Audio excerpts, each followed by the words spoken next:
And early brain development. Your training has continued to influence my daily practice. So today I just wanted to talk to you to find out more about you, the work you've undertaken with the early years sector, and your thoughts on modern apprenticeships. I feel really honoured to be here. I'm really excited. What has been the highlight of your career to date? Do you know, it's just the doing of my career.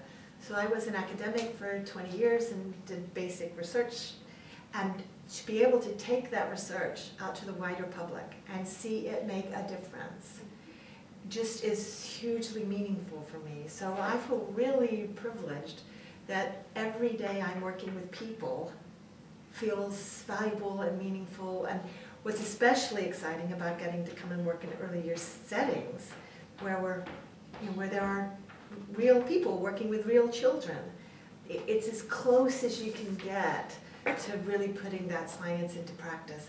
And so I feel really privileged every day I get to do that. What type of person should be present in a child's life within an early years setting? I think that's a really brilliant question, because the government is currently asking what type of person should be in an early years setting. And part of the question is, do they need to have a degree, and is a degree enough? And I would say no. In an early years setting, you need people who can tune in emotionally to what children are feeling, because children spend a lot of their life, a lot of their day anxious and afraid. And so we need to understand the importance of providing children with reassurance and care, which has been the whole point of our attachment-led practice that we got to work together on. And so you need people who are able and willing and keen to do that, to provide emotional reassurance, to sit about on the floor. In other words, you're not just sitting at a, you're not sitting at a desk, you're out doing real life with real children, and you're not just teaching them. So if we have earlier settings where we think about the emotional needs of children, that's the kind of people we need, who can first and foremost meet emotional needs. Why do you think some settings find it difficult to become attachment-led? Oh, Colette, could I ask you that? Why do you think some settings find it difficult to be attachment-led? I think just some people are scared because of all the child protection issues behind it. Well, as some see that it's threatening that, so they're not keeping themselves. That's right. exactly what I would have said.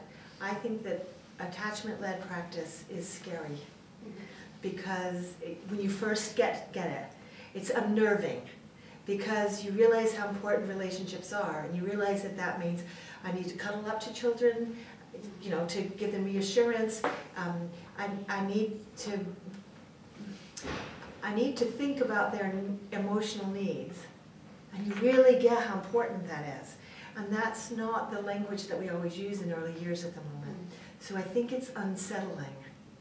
And I also think it's why it's really powerful to be able to work with young people at an early stage in their career, because they get a chance to think seriously about that early on.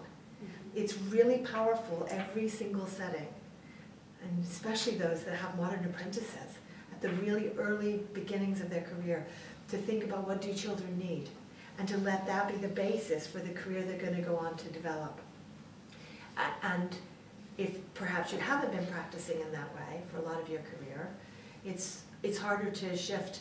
You might even feel guilty that you haven't been working that way. So attachment-led care brings up a lot of feelings for people. Do you get much of a sense of that, even as a modern apprentice? Do you get a sense of what it feels like for people to hear attachment stuff. Yes, especially for older people that has been working in the industry for years. So it must hurt them to see that, not that we're doing it the wrong way, but not the best way for children. Because you only know what you know. So you're doing the best you know, and if science comes along and reveals some new things that weren't the way you were doing that, parents often feel the same, you have to figure out how you feel about that new information. So maybe that's another thing it takes. It just takes some time to get your heads around what does this information mean in practice. Why do you think apprenticeships are beneficial to nurseries and individuals? Oh, apprenticeships have you on the ground in your career from very early on. And you're getting to put theory into practice as long as you have the chance to really learn theory. And that's been one of the fabulous things about working with you, is that we had a chance in working with Lullaby Lane to talk about attachment theory. Not all early year settings get that information. And so you got it really early on. And that inspires me, knowing that that is possible, to work with organizations that want young people to have that knowledge from early on. If you go through a university or a college route, what tends to happen is that you learn a lot of theory for several years before you ever get a chance to put it into practice. And actually theory, which doesn't have a chance to be put into practice, well, it isn't as useful if you can't put it into practice. And so what's really nice about an apprenticeship is that you're able to do both of those together. And I think that makes a big difference to how you make use of the information that you're being taught. How do you think we can make the early years sector a more attractive career choice for young people? I think people who work in early years need to understand that they are some of the most important people in the country. They're working with children and babies at a time in life when their brains are growing more rapidly than they ever will again. And sometimes the messages that we give them and the pay that goes with that doesn't always signal how important they are. So I think one of the most important messages that we need to give them is that the science that we now have about brain development says that they are some of the most important people in the country. And we need to find ways to get that message out to them, which means we also need some cultural change, but it means that they are at the center of raising the next generation. It's why I feel so privileged to work with them, with you. Thank you. Well, that's us come to the end, and it's been lovely to speak to you again and find out your thoughts about modern apprenticeships. It is lovely to see you, and it is lovely to see how much you have blossomed from our work together, because that is really affirming for me. Very often, you work with people, you provide information, but you don't know what they do with it afterwards. So one of the lovely things about working with you is that we have been able to see what happens over time. Yep. And I look really forward to seeing where we go next. Yes, me too. So thank you. Thank you. Oh! Oh. That's relational relations.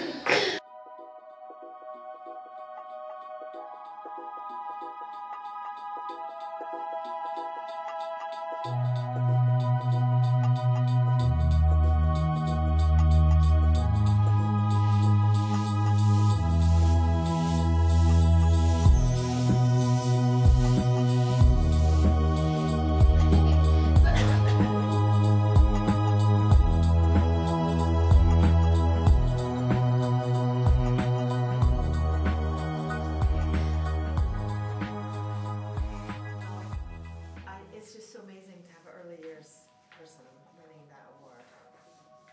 It's so wonderful. Okay. Choose to earn, choose to learn, choose a modern apprenticeship. Choose to earn, choose to learn, choose a modern apprenticeship.